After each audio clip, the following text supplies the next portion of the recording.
देखो, हम तुम्हें नामदेव जी की कथा सुनाते हैं। जन्मांतर में नामदेव जी ने बहुत भजन किया था पूर्व में, तो बाल्यावस्था से भगवान के नाम में और रूप में बड़ी आसक्ति थी नामदेव जी की, स्वाभाविक। नामदेव जी का नाम पर अटल विश्वास था।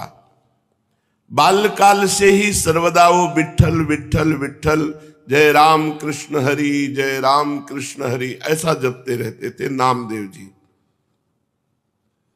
उनकी जिह्वा निरंतर राम कृष्ण हरि विठ्ठला विठ्ठला विठ्ठला। बाल्यावस्था में उनके सरल विश्वास और व्याकुलता पूर्वक आवाहन से ठाकुर जी मूर्ति में नहीं टिक पाए, साक्षात प्रकट हो गए। एक बार ये अपने नाना जी के पास रहते थे।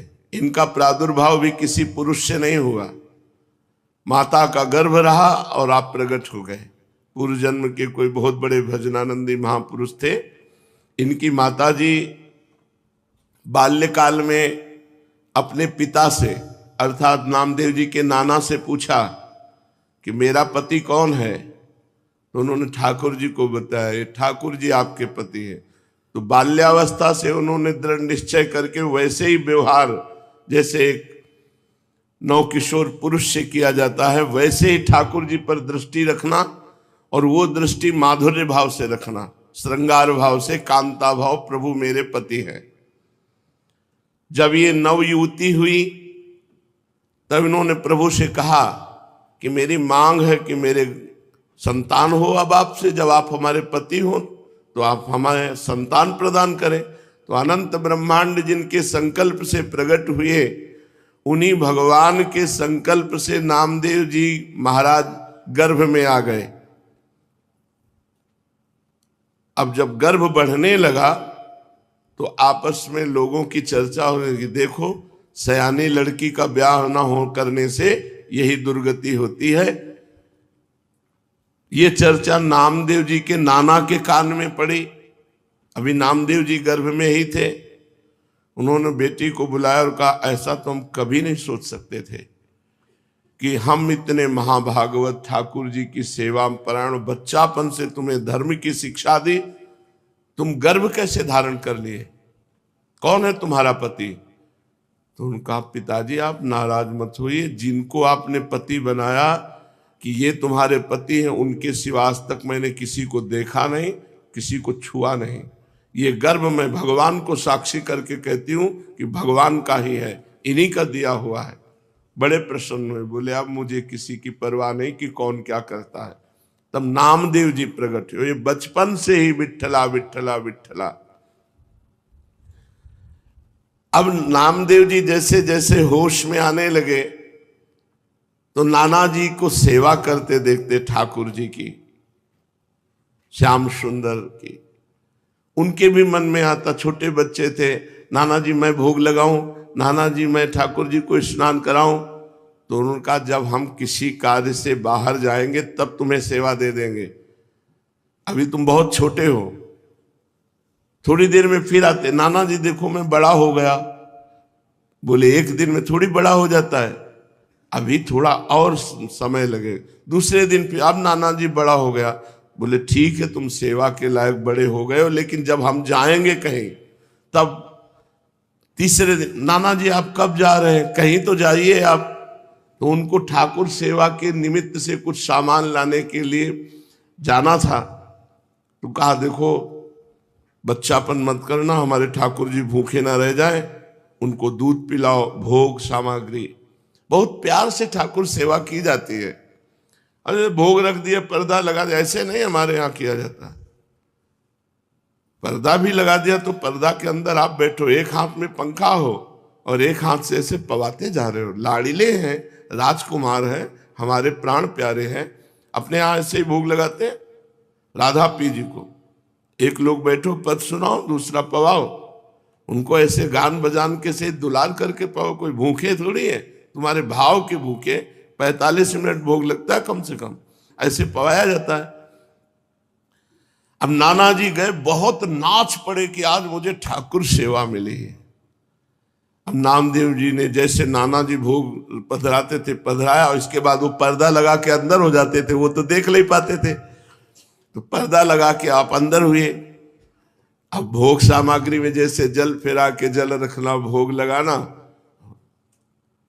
नाना जी ने कहा भूखे ना रह जाएं, अगर ये भूखे रह गए और नाना जी से बता दिया तो कभी सेवा नहीं मिलेगी। नामदेव जी ने कहा ठाकुर जी पालो। वहां तो ठाकुर जी पा ही नहीं रहे, वो भाव से भोग लगाते थे। हम लोग सबसे बड़ी पीड़ा ये थी कि नाना जी को ठाकुर जी कह देंगे कि मैं भूखा हूं और भोग नहीं पाया तो हमें सेवा नहीं मिलेगी।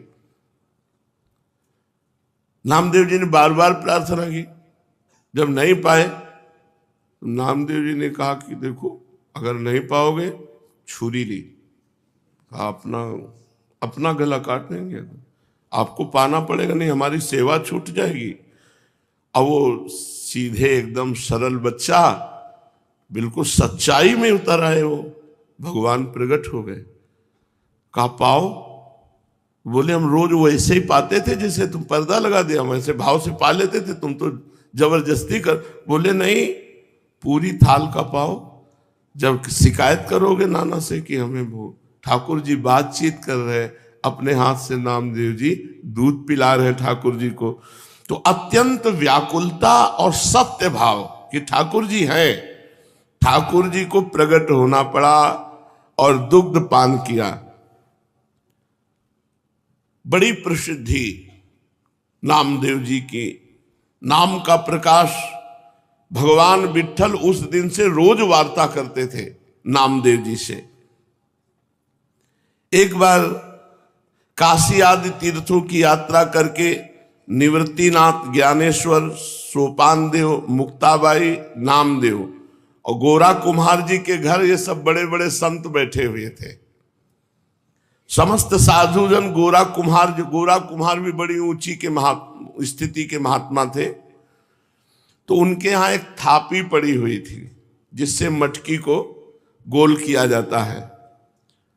मुक्ताबाई ने ऐसे थापी उठाई और गोरा कुम्हार से कहा चाचा जी ये क्या वस्तु है? गोरा कुम्हार जी ने कहा ये थापी है। मुक्ताबाई ने कहा ये किस काम में आती है?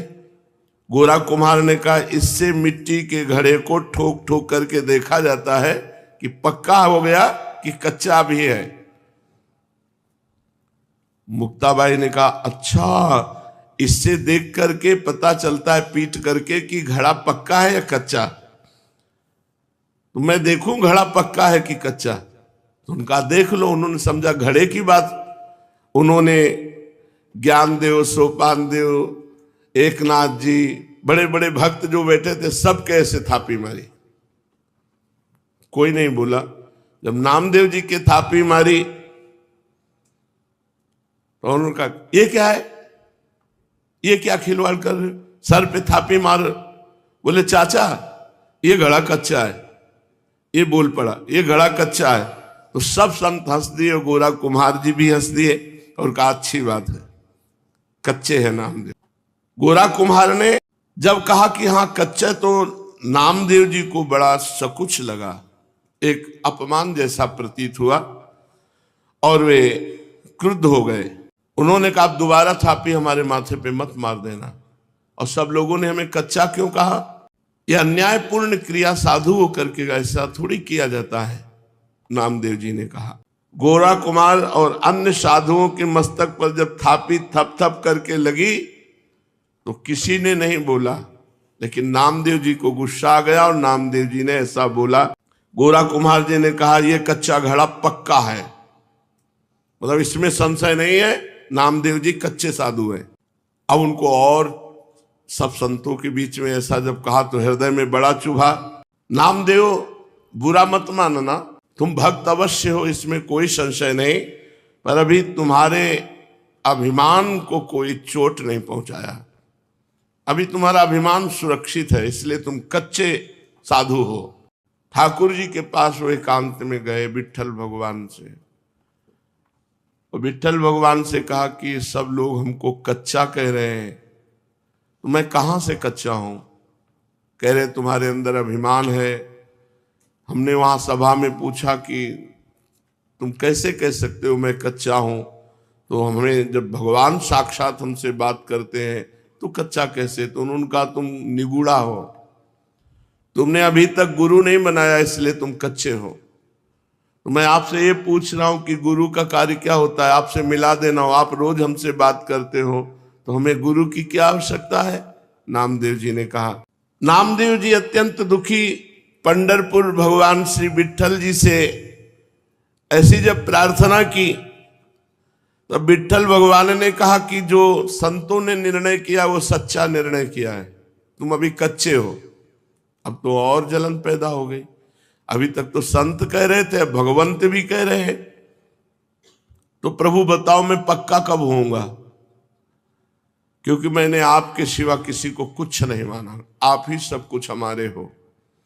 देखो जब तक तुम गुरु को स्वीकार नहीं करोगे तब तक तुम चाहे हमारे गले लगो, हमसे बात करो, हमारे संग खेलो, तो भी तुम कच्चे ही रहोगे।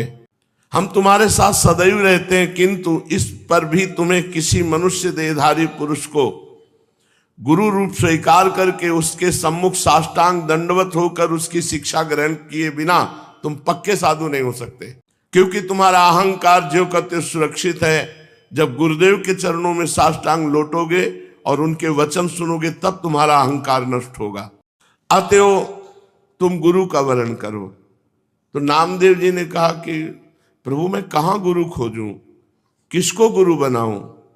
तो कहा जाओ, सामने जंगल है, उसमें एक भगवान शंकर का मंदिर है, उसमें एक विशोबा खेचर नाम के महापुरुष पड़े हुए हैं, उनको गुरु रूप में वर्ण कर लो।